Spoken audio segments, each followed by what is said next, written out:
Hello guys! So pakita ko sa inyo ang ginawa ng asawa ko na incubator ng itlog ng mga chicken. Ito yung guys, mga itlog dyan, tas dun sa taas. At saka yung bumbilya, at saka may konting tubig. Guys, kaya pala gumawa nito ng asawa ko kasi wala, puro may ibong amin ang itlog ay di manok may sayang lang. So nagaramit di mantikas ko. Ito, para kahit papano makakatulong din sa mga itlog mga may bong amin. Nagsayang lang gamin mga Mars, mga mami, kasi ang dami talagang nasasayang. Kaya yun, naisip ng asawa ko, gagawa na lang siya ng incubator ng mga itlog.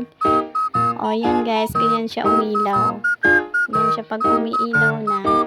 Yan yung nakakatulong yung ilaw niya para daw mainitan yung mga itlog, gano'n. Pero aji silaw na data, aji talaga nga pang itlog nga pang incubator. So nga mayat nga. Subog baga na mayat ka no, so nga jay. In-try mo nila guys. Baring after many days, 21 days ata, tignan namin kung mag-click. Tapos ipapakita ko sa inyo. Pag mag-click, i-video ko and then papakita ko sa inyo. So nakaka-excite guys. So agib no tawag dan nagpisadan to pakita to kanya yung video tap no maamuan yung nakasat no. Ganun lang yan guys. So let's see. Tingnan natin kung mag-click tong ginawa ng asawa ko para sa ganun hindi masayang yung mga itlog.